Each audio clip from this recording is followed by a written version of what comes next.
असली सम्राट कौन। एक बार की बात है, महात्मा बुद्ध यात्रा करते करते एक नगर में पहुंचे। वहां के राजा को उसके बूढ़े वजीर ने कहा, हे राजन, महात्मा बुद्ध आ रहे हैं, आप उनके स्वागत को चलें। उनके नगर प्रवेश के समय नगर में आपकी उपस्थिति बहुत ही आवश्यक है।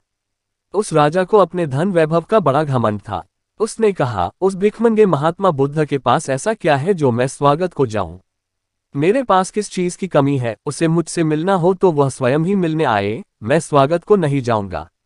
बूढ़े एवं ज्ञानवृद्ध वजीर को राजा की बुद्धि पर तरस आया कि मेरा कैसा दुर्भाग्य है जो मैं ऐसे राजा का वजीर हूं। उस वजीर की आंखें आंसुओं से भर आईं। राजा ने वजीर को कभी रोते नहीं देखा था। आज उसे रोते देखकर बहुत हैरान हुआ। राजा ने पूछा, तुम क्यों रोते हो। वजीर ने कहा, पहले आप मेरा त्याग पत्र स्वीकार कर लें। आपकी सेवा से मैं मुक्त होना चाहता हूँ। वजीर राजा के लिए बहुत महत्वपूर्ण व्यक्ति था। राज्य व्यवस्था को चलाने में वही मेहनत करता था। राजा तो शराब कबाब, सुंदरियों के नाच गान और भोग विलास में ही लिप्त रहता था।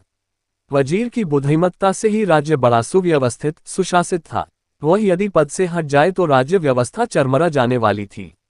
राजा ने कहा, नहीं नहीं, क्या इतनी सी बात से त्यागपत्र दोगे। मेरी बात में तो मुझे कोई गलती दिख नहीं रही है, फिर तुम त्यागपत्र क्यों दे रहे हो। गलती बहुत है महाराज, लेकिन मैं त्यागपत्र देकर गलती बताऊंगा, क्योंकि जब तक त्यागपत्र नहीं देता तब तक आपका नौकर हूं और एक नौकर से आप गलती सुनने की हिम्मत नहीं जुटा पाएंगे। तुम गलती पहले बताओ, मैं नाराज नहीं होऊंगा, मैं पहले ही क्षमा कर देता हूं।